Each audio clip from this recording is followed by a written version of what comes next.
বারাকাতুহু। মোহাম্মদ নাজমুল হাসান বলছি, occupational therapist. Occupational therapist টিপসে কথা বলবো লাইফ স্কিল ট্রেনিং নিয়ে। কয়েকটা লাইফ স্কিল ট্রেনিং নিয়ে তো বড় করে বলা সম্ভব না, অনেক সময় লাগবে, ছোট করে বলতেছি। কিছু মা কোশ্চেন করেছিলেন যে স্যার টয়লেট ট্রেনিং শুরু করেছি, হাত ধোয়া শুরু করেছি, এই ড্রেসিং স্কিলটা শুরু করেছি, এখন কিভাবে করব?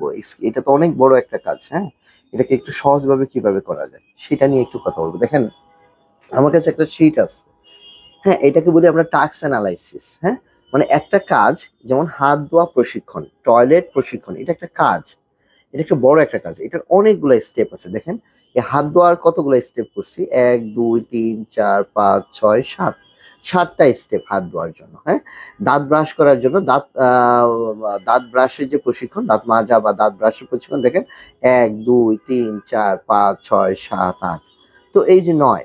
তো এই যে যে কতগুলা স্টেপ, এবং টয়লেটে দেখেন কত বিশাল একটা স্টেপ টয়লেটে।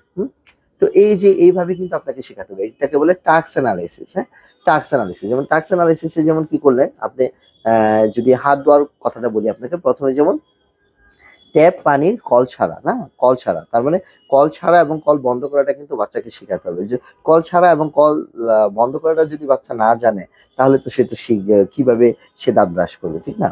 তারপর হাতে সাবান নেওয়া, হ্যাঁ, মানে সাবান, হাত ধোয়া আর কি। তারপর সাবান নেওয়া, হ্যাঁ, সাবান নেওয়াটা সে লিকুইড সোপ হলে বা নর্মাল সাবান হলে, হ্যাঁ, বার সাবান যেটা, হ্যাঁ, হাত ধুয়ে নিন, তারপর পানির কল বন্ধ করুন, হ্যাঁ, তারপর তোয়ালে দিয়ে হাত মুছুন, ঠিক না? এই যে যে জিনিসটা, তারপর হাত রাব করা, সাবান দিয়ে হাত ঘষা, তারপরে শেষ, এই যে জিনিসগুলা, শেষের আগেও কিন্তু তাওয়ালে দিয়ে হাত মোছাটা, এটাও কিন্তু খুব ইম্পর্টেন্ট স্কিল। তাহলে এটা কিন্তু আপনাকে টাইম টু টাইম একটা একটা করে প্র্যাকটিস করতে হবে। যে আপনি দেখলেন যে প্রথম দিকে বাচ্চাটা এই 2 নম্বর পর্যন্ত পারে, কিন্তু সে সাবান হাত মাখতে পারে, কিন্তু হাত রাব করতে পারতেছে না, তারপরে তোয়ালে দিয়ে হাত ধুইতে পারতেছে না, ক্লিন করতে পারতেছে না, তাহলে কিন্তু আপনাকে এইখান থেকে আবার শুরু করতে হবে। হ্যাঁ, হ্যাঁ, কারণ সে যেহেতু এটা পারে। টাস্ক অ্যানালিসিসে একটা সুবিধা হলো যে আপনি বুঝে গেলেন যে কতটুকু পর্যন্ত আপনার বাচ্চা পারে, কোন স্টেপ পারে না, ওই স্টেপ থেকে আপনাকে আবার শুরু করতে হবে। তাহলে কিন্তু দেখা গেছে যে প্রথম 4টা স্টেপ আপনার বাচ্চা খুব সুন্দর পারে, কিন্তু দেখা গেছে যে কমোডে সে বসতেছে না, কমোডে সে দাঁড়ায় করতেছে। কেন দাঁড়ায় করতেছে? হয়তো দেখা যাবে যে তার কমোড যেটা, সে কমোডটা অনেক উঁচু, কমোডের নিচে চেয়ার নাই, কমোডে একটু সাপোর্ট দেয়, পায়ের নিচে সাপোর্ট না থাকলে কিন্তু বাচ্চারা নর্মালি কমফোর্ট ফিল করে না কমোডে। হ্যাঁ, এটা আমরাও কিন্তু, এমন একটা চেয়ার দিলে আপনাকে, উঁচু চেয়ার, পা ঝুলতেছে, আপনি কিন্তু বেশিক্ষণ বসে থাকবেন না, আপনার আনইজি লাগবে। এবং টয়লেটের সাথে অনেক কিছু জড়িত, প্যান্ট খোলা, প্যান্ট পরা, তারপর হাত ধোয়া জড়িত, ঠিক না, ক্লিনিং জড়িত, হ্যাঁ, কল ছাড়া কল খোলা, এটা অনেক অনেক কমপ্লেক্স একটা টাস্ক।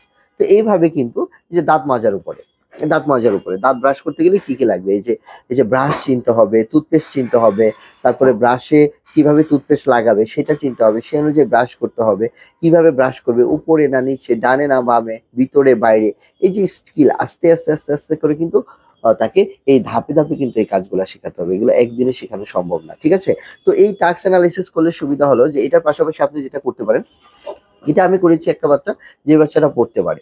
কিছু বাচ্চার জন্য কিন্তু পাশে ছবি লাগানো আছে, ছবি মানে পিকচার লাগানো আছে, কারণ অটিজম বাচ্চারা বলা হয়ে থাকে ভিজুয়াল লার্নার। হ্যাঁ, মানে এটা সো কল্ড বলা হয়ে থাকে আর কি, কিন্তু আমি মনে করি অটিজম বাচ্চা বলেন বা যে কোনো শিশু বা মানুষ বলেন, তারা 3 ভাবে শিখে। হ্যাঁ, ওইটা নিয়ে আমি বিস্তারিত যাব না, একটু বলি। একটা হলো ভিজুয়াল, একটা হলো অডিটরি, একটা হলো কাজ করার মাধ্যমে, মানে কানে, একজনের চোখে দেখে শিখে, কেউ শুনে শিখে, কেউ কাজ করার মাধ্যমে শিখে, সবাই এভাবেই শিখে। হ্যাঁ, তো এই ধরনের পিকচারটা থাকলে বাচ্চারা অনেক সহজেই, ছোট বাচ্চারা অনেক পছন্দ করে। ইলাস্ট্রেটেড পিকচার দিতে পারেন বা ওর নিজস্ব পিকচার দিতে পারেন। হ্যাঁ, এইভাবে কিন্তু আপনারা কাজটা করতে পারেন। এই হলো টাস্ক অ্যানালিসিস, এইভাবে আপনারা করে দেখেন, ইনশাল্লাহ ভালো রেজাল্ট পাবেন। এই টাস্ক অ্যানালিসিস করতে গিয়ে যদি কোনো সমস্যায় পড়েন, অবশ্যই আমার সাথে যোগাযোগ করবেন, আমি চেষ্টা করব আপনাদের সার্বিক সহযোগিতা করার জন্য। হ্যাঁ, সবাই ভালো থাকবেন, সুস্থ থাকবেন। আসসালামু আলাইকুম ওয়া রাহমাতুল্লাহি ওয়া বারাকাতুহু।